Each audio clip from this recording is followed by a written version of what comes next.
नाका चेकिंग के टाइम पे ये मैंने जैसे पहले भी बोला हुआ है, जैसे हमारे यहाँ के ओसी है वो highway man of Tripura police है, तो उसी कदम में वापस से एक व्हीकल चेकिंग के दौरान एक सस्पिशन लगा थोड़ा। यूपी से गाड़ी है, ये यूपी का नंबर है, तो इसका व्हीकल चेकिंग किया तो पूरा मॉडिफाइड है, सीट्स वगैरह मॉडिफाई करके टोटल 43 केजी गांजा मिला है इसमें। और इसमें थोड़ा सा एक स्पेक्युलर चीज़ ये है कि जैसे जो एक को पैसेंजर था इसका जो अक्यूज़ड है वो एक टर्मिनली इल पर्सन है, उसको कैंसर है।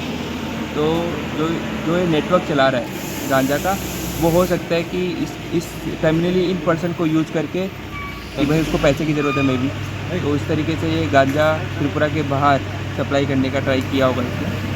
तो ये एक पेक्युलर फीचर है और इन्वेस्टिगेशन जारी है। धन्यवाद। कहाँ से? ये बोल रहे हैं कि जैसे प्रीलिमिनरी जैसे इंक्वायरी करी एक्यूज से, तो बोल रहे कि सिदाई एरिया से ये गांजा आ रहा था और त्रिपुरा के बाहर जाने का था धर्मनगर के थ्रू। मार्केट वैल्यू जैसे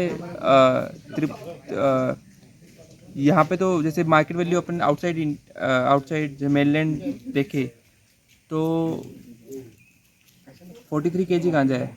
तो यहाँ ये जैसे यहाँ ये जो ओवरऑल ब्लैक मार्केट रेट है इसका वो 20,000 रुपीज़ रहता है पर केजी, तो उसके हिसाब से ये 8.5 लाख रुपए का पड़ता है, 8,50,000 रुपीज़ का। Thank you.